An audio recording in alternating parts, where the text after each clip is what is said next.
తూర్పుగోదావరి జిల్లా నిడదవోలులో సీఎంఆర్ఎఫ్ చెక్లు ఎల్ఓసీలు పంపిణీ కార్యక్రమం జరిగింది. 71,81,000 విలువైన చెక్కులను ఎల్ఓసీ పత్రాలను మంత్రి దుర్గేష్ లబ్ధిదారులకు అందజేశారు. పేదల ఆరోగ్యానికి సీఎంఆర్ఎఫ్ కొండంత అండ అని మంత్రి దుర్గేష్ అన్నారు.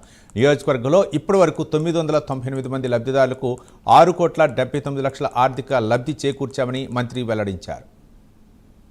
రోజుల్లో మరిన్ని కార్యక్రమాలను చేపట్టడం ద్వారా ఎక్కడైనా ఇంకా రోడ్లు, డ్రైన్లు, పొంత రోడ్లు మిగిలి ఉన్నాయి, వాటిని తప్పనిసరిగా ఒక క్రమ పద్ధతిలో పూర్తి చేస్తామనేటువంటి మాటను తెలియజేస్తూ, నేను ఇక్కడ ఎమ్మెల్యే మంత్రి అయిన తర్వాత ఇప్పటికీ మన నియోజకవర్గంలో మనం ఇచ్చినటువంటి ముఖ్యమంత్రి సహాయ నిధి చెక్కులు విలువ 6,79,62,602,670 అంటే ఇంచుమించుగా 6,80,00,000 రూపాయలు.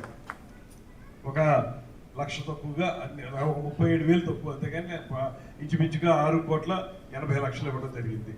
అదేవిధంగా ఈ ఒక్కరోజు మనం ఇచ్చినటువంటి చెక్కులు 113 మందికి ఇచ్చాం. నియోజకవర్గంలో 113 మందికి మనకి 45,38,253 రూపాయల విలువ చేసేటువంటి చెక్కుల్ని అందరికి ఇవ్వడం జరిగింది.